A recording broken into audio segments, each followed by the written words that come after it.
Ladies and gentlemen, welcome to the Political Pulse. It's your host, Joseph Goodman. I'm sorry we're a bit late, running a few minutes late here. Bit of technical difficulties, but joining me today in the studio are three very good friends. In what order shall we go? From descending to ascending. We're gonna end off with you, Byron. Alright, first, on my right is Leandro. Leandro, how you doing? I'm doing great, Joseph. Thanks. How are you? I'm doing really well. Thanks for joining us here. Leandro, next we have Nicole Hobbs. How you doing, Nicole? Good, thanks. How are you? And my boss, joining me from the Politic, editor-in-chief here, is Byron Edwards. Byron, how you doing? Terribly. Not Byron. What's going on? Girl troubles? No, I'm actually putting on this event this Wednesday. Yeah? And Malcolm Gladwell is coming on to SSS out. SSS. So Byron, this is his first time on radio, and is not doing a very good job. Malcolm Gladwell, Wednesday, 4:30, SSS 114. Politics putting it on. So Byron, I didn't ask you to come on this show to promote an event that you're having this Wednesday, but I do appreciate you coming on. So guys, how are things? Everything's good now. Leandro, you're actually running for something. You're running for YCC secretary. Isn't that correct? That's right. I am one of the two candidates in the race, and if I could take this opportunity to plug my platform... Can I tell you? No one's listening, but sure. Plug away. Sure. Well, my platform is all about centralizing information, rooted in a couple of the things that I've started this year. I personally created Yale Wiki, the ISO Summer Directory, as well as spearheaded Freshman Lunch on both the FCC and YCC, and I'd like to take these projects on and expand them as part of the e-board next year. Well, that sounds cool. And Nicole, you are with the College Dems. You are the treasurer, aren't you not? Yes, I am. And speaking of events, tonight at 7 in the Branford Common Room. Is that why people just come on the Political Pulse? There's no one on this show. There's no reason. No one listens to it. We're promoting to the other people here. We're having a really, really cool event tonight. We have Admiral and former Congressman Joe Sestak coming. That is pretty cool. But can I tell you, my parents aren't going to come up all the way from New York City to come here hear Admiral Joe Sestak come on. And Byron, sorry, Byron, it's great to have you on the show. We've been wanting to have you on the show for many months now. Now, you guys, I'm excited to be here. I'm so glad. You guys know how it's done. I always start off with the traditional favorite presidents. We're going to go around the room. And Leandro, you hail from the Philippines. So, I've actually always been curious about why it's Philippines, the country, with a PH, but Filipino is with an F. Isn't that right? Why is that? That's a good question, Joseph. It is a good question, I know. It requires an outsider's perspective to even ask it, because I, as a Filipino, have never actually asked it myself. Huh. Well, I guess, talking etymology, the Philippines is named after the Spanish King Philip, who was the one who actually conquered my country back before it was named that in the first place. Why exactly that's spelled that way, I don't know. But as to, my favorite Philippine president, if that's what you're asking? Well, I don't know many Philippine presidents, but sure, why not? Well, it was quipped on the way here, actually, that perhaps the best ever Philippine president was William McKinley. And I'm not sure if I agree about that, but it's interesting to see how little people actually are aware of... Well, that's just Byron being insensitive, if you ask me. But, well, I thought conquering the Philippines was a great step in American history. Well, they did give us the English language, and I have a lot to thank for that. You're just being I'm being insensitive. You're being insensitive. I do not believe William McKinley was a good president, and I don't think his reason for conquering the Philippines is actually widely disputed among historians as to whether or not he really wanted to conquer the Philippines, because he actually campaigned on a platform against continued expansion, and then based on economic interest. And then there's this really famous quote when he gets down on his knees and he's like, "Oh, God told me to conquer the Philippines, and that's why we have to do it." So there's a debate whether or not it was for economic reasons, for strategic reasons, or whether or not he really had this spirit come to him and tell him to conquer the Philippines. But that's why I ended up going into it, and I do think it was a major foreign policy mistake, and that's why 1946 is a great year. What happened in 1946? Well, my country gained independence on the 4th of July. Yeah. Oh, wow. Yeah. Really, that's pretty cool. Learning things every day on the Political Pulse. Okay, so a favorite American president, though, if not McKinley, then who would it be? It'd have to be FDR. FDR, okay. We haven't had many FDRs. We've had two Calvin Coolidges. We've had an Abraham Lincoln, an Eisenhower, but no FDR as of yet. Why FDR? Well, even just on a personal level, I find it admirable that despite his own background coming from a privileged class, he made reforms that others, even from other classes, could not, and had the political will, I guess, to take a strong stance on that issue. Social Security Act of 1935, for example. Listen, I come prepared. You guys don't. Nicole, tell me, favorite president? Favorite president. So, I mean, I guess if I was going to go policy-wise, it would be, FDR, LBJ. But just like, overall favorite president, I'd have to go with... Right. So those are like answers. classic answers. However, I'd have to say my favorite president is Andrew Jackson.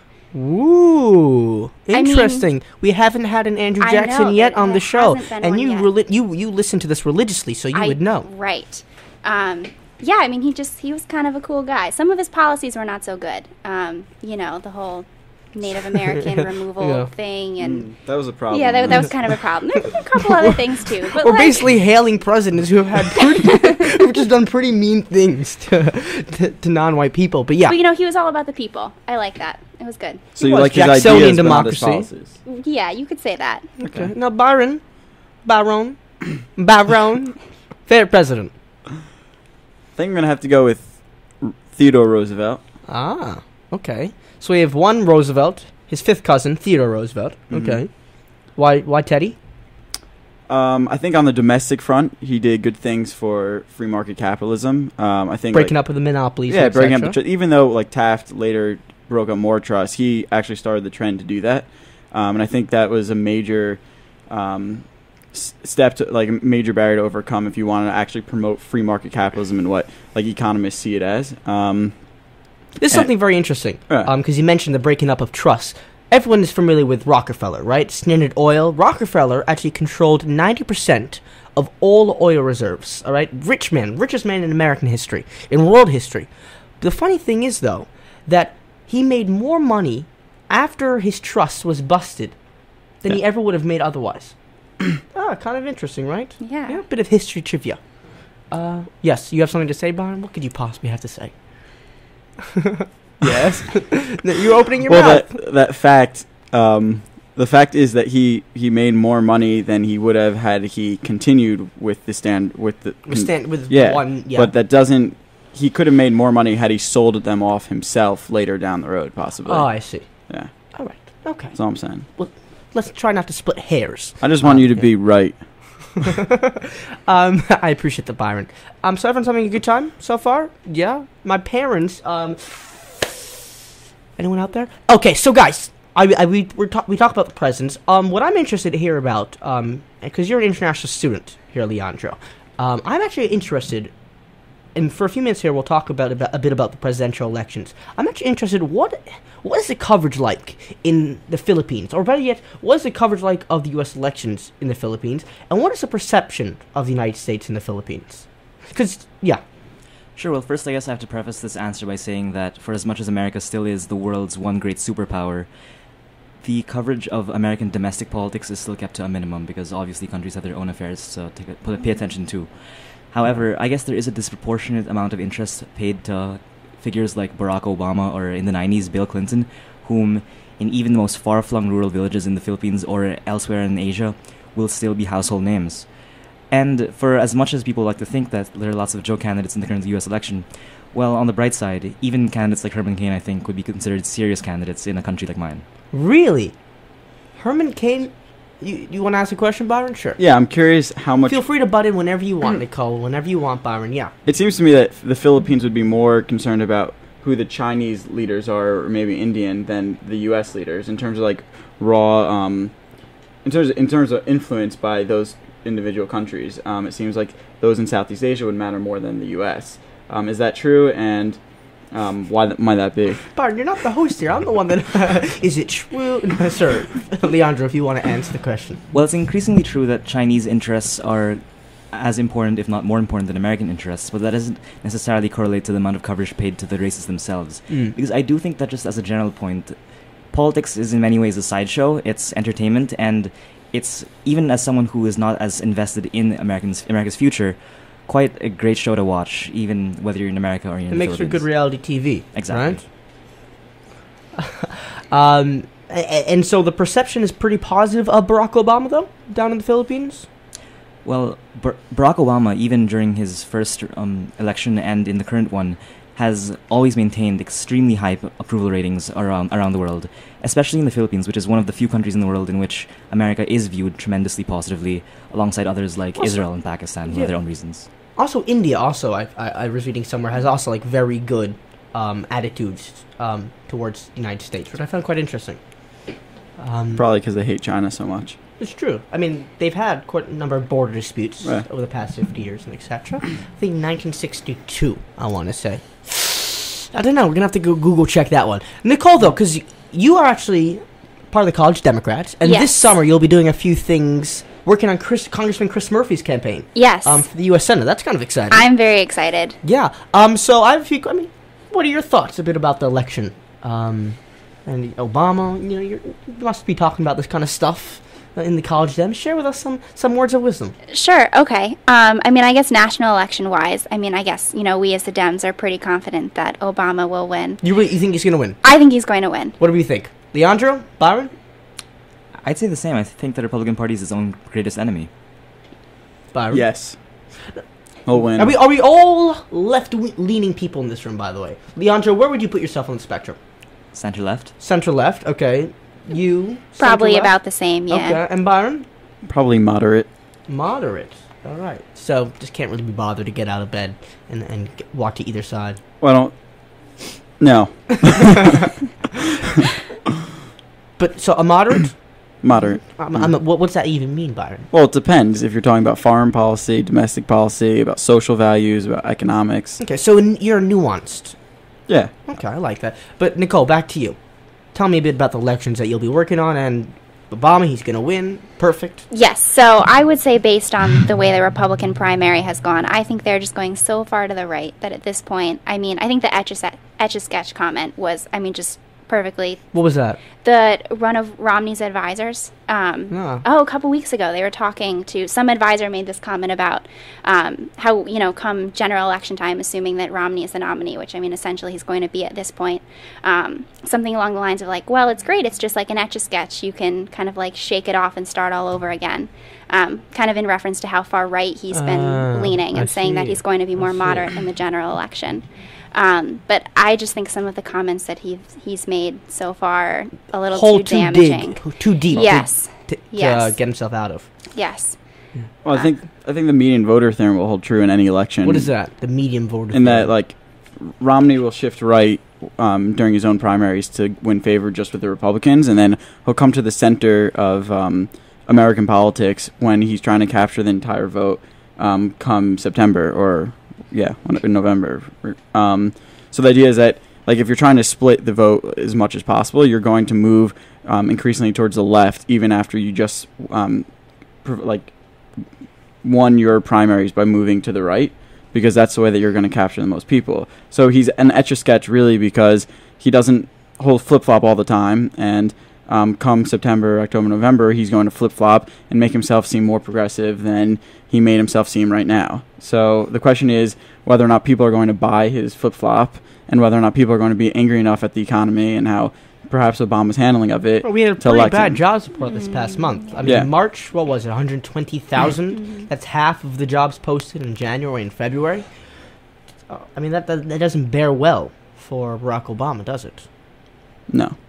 Just no. Well, the argument being that perhaps it's just a temporary slowdown, and there's like slag. There's parts of the economy are waiting to catch up to where they should be, and then economic growth will continue. So there are people who say like, yeah, it's not very optimistic, specifically the jobs growth. But if you look at like how people are saving, how people are spending rather. If you look at credit reports, there's indicators that people are actually going to buy more, and that should drive growth, and we're just not seeing it yet. Oh, okay. So we shouldn't read too much into the bad jobs growth of the past month. Is that what you're getting at? I'm saying that it might be more nuanced than people make it out to be, but regardless, it's bad for Obama to have poor job growth reports. Yeah, the Obama campaign released a video a couple weeks ago with Tom Hanks narrating, I'm pretty sure. I did see that. Yeah, which was really nice. But I think they definitely take a more holistic approach to kind of saying, right, so, maybe the economy isn't exactly where we want it to be right now, but look at where we could have been. And if Obama hadn't done this, look at where we, how much worse it could have been.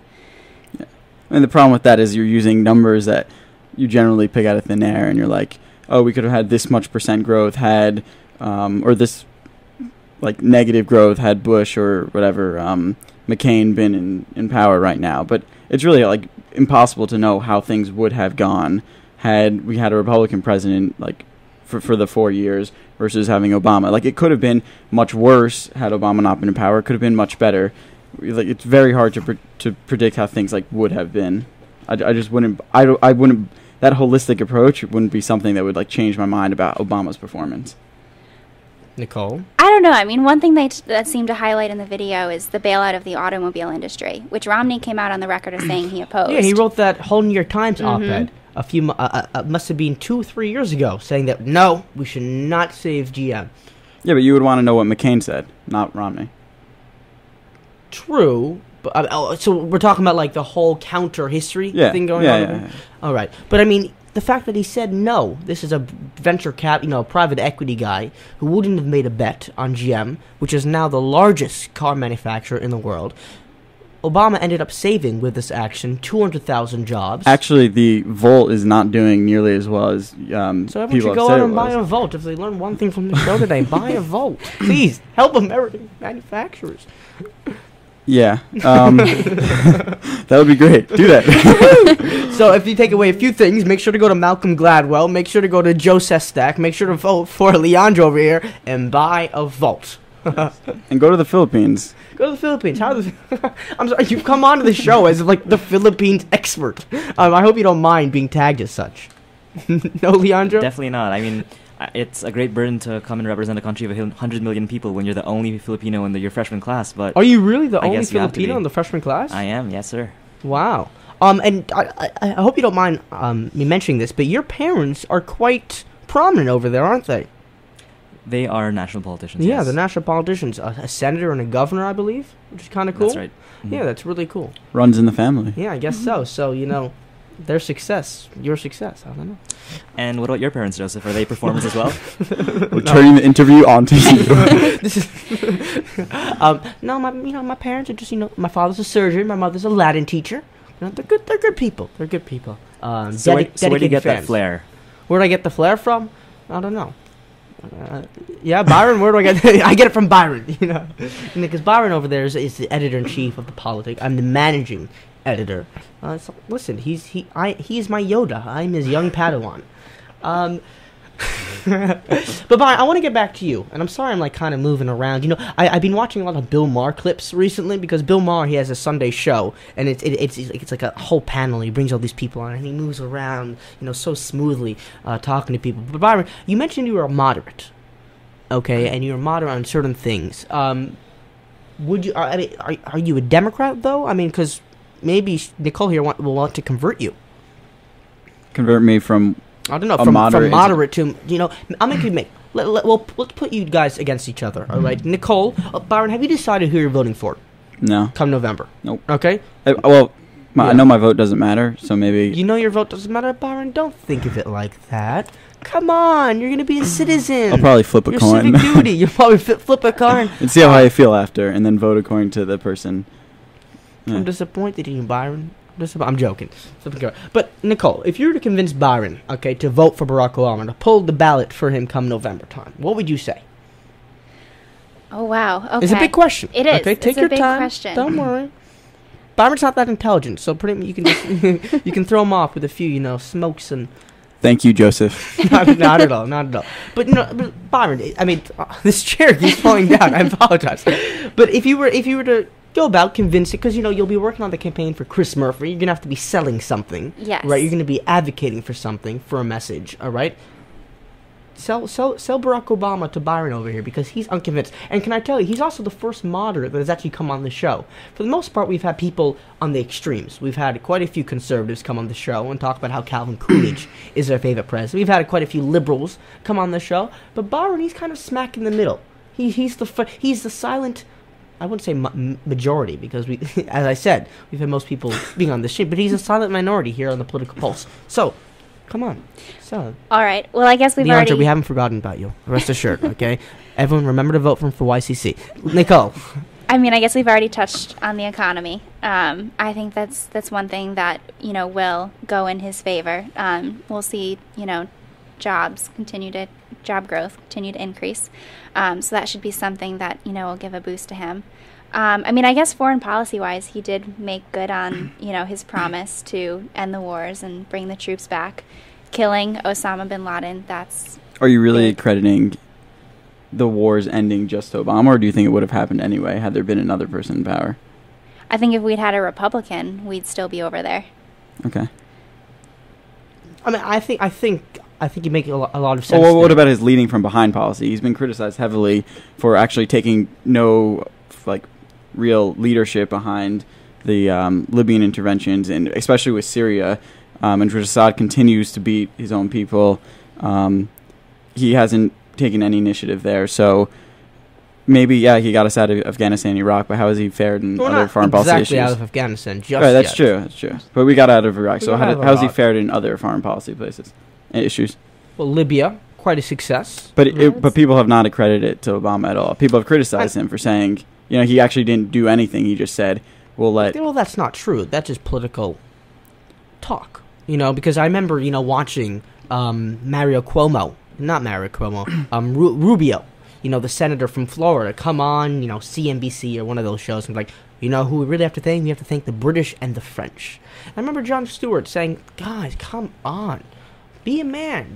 This was Obama, who was basically funding most of the bombing over there, who's basically doing most of the bombing. I mean, Britain, I don't think has any aircrafts. Is not going to have any aircrafts by the end of this decade. Aircraft carriers. Aircraft carriers, correct. And so, this was really the United States, yes, leading them behind, but, it was basically doing most of the legwork, I would say. But so I do think that, I actually do think that Obama's foreign policies have been a tremendous success.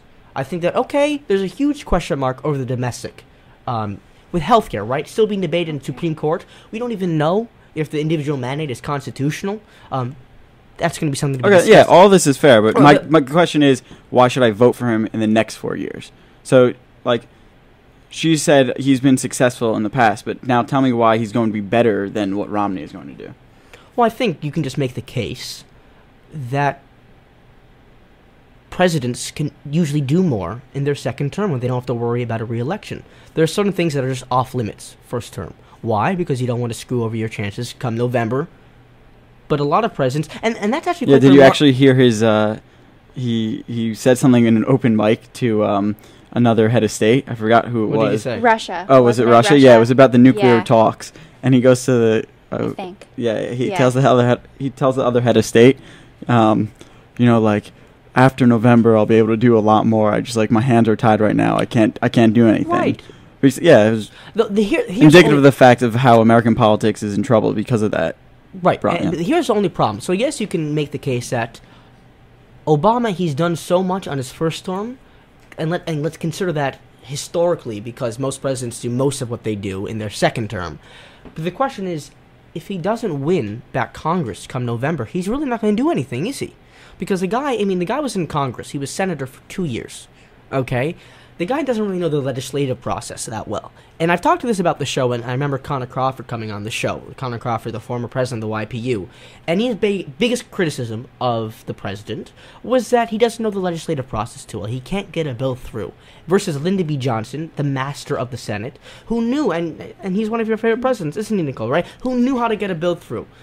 No, he used to be one of mine, but then I read all about this Vietnam War and etc. So he kind of dropped a few polls. How many people died in that war because of him? Americans, a lot of Americans, a few million Vietnamese people. Do you still think he's a good president? Yes, Leandro. Well, I guess I have one question coming from an outsider's perspective, taking, I guess, a bird's eye view on things. What do you think about America having presidents be able to run for 2 terms rather than, say, one longer term? Is there a term limit in Philippines? So that's actually why I'm asking, because in the Philippines we used to have the same system with 2 terms of 4 years being what candidates would be eligible for. However, we've changed that to 1 term of 6 years, and presidents are not allowed to run for re-election, and so don't need to campaign. Interesting. That's very interesting. And likewise, you don't need a supermajority through Senate or Congress to get something through, and so it would possibly be easier, but also just, I guess, also easier to corrupt the government system as a result. That's really interesting, because I remember reading a few op-eds that were circulating saying that, Obama should actually not run for re-election. for that same logic, right? If you're not running for re-election, then you're not like scoring political points, then people won't be against you because they know that you're not up for re-election, so they don't have to hurt you to beat you. You know, I think that's really interesting. I think, though, that we have to change the Constitution entirely. And I'm sorry that I'm lecturing right now, but don't you guys agree that, like, there's certain things when it comes... For example, let's Congress... get rid of freedom of speech. Yeah, exactly, that person... Who needs it? Nonsense. But, no, I mean, I'm talking about, like, for example, Congressmen, right? The election representatives of the House, they have campaigns... Well, they're constantly campaigning, but they have elections every 2 years. Right, which I think that probably should be extended. But what is the process like? I mean, over there in the Philippines. I mean, so you guys actually wrote our constitution, and so in many ways we are more similar to America than any other country in the world. Really, we have 2 houses of Congress, a president, and elections every 3 rather than 2 years. See, I think that'd be better. I mean, 3-4 years. I think that'd be Yeah. Otherwise, we should learn from the Philippines. Should. I really think we do. Now, guys, we only have 2 more minutes left. It went by so quickly, didn't it? It really did. I do want to make a quick shout-out, though, to a good friend of mine on the airways over there who was just constantly talking up, basically taking up all of the Facebook page. Elias Kleinbach, you come back once again. He was out there last week, typing away on Facebook, so I'm glad he stayed. That's always good to know. Do we have any final comments from anybody? I mean, we're going to be putting this up on YouTube later today. Very exciting. And we usually get maybe around 100 views if we're lucky. So I just want to thank everybody actually for coming on the show. Now, Leandro, I wish you the best of luck with the YCC. Who's this guy that you're running against again? His name is Kyle Tremonti. He's a Sabre freshman. Okay, Nicole, Byron, we're gonna have to take this guy out. No, we should say that on the airways. Nicole, any last words? No. I wish you the best of luck on that campaign during the summer. Yeah, I'm very excited. Yeah, I think that'd be really great. And Byron. It was an absolute pleasure to be on the show. Listen, I know it's... I look forward to being on again in 2 weeks. 2 weeks? What's happening in 2 weeks? Another person coming on the political polls for the politics that you want to promote? Our new magazine is coming out in 2 weeks. Pick it up. Yeah, please do. So guys, thanks so much for joining us on the Political Pulse. I'm your host, Joseph Goodman, and signing off with me, Byron, Nicole, and Leandro. Ladies and gentlemen, we'll catch you later.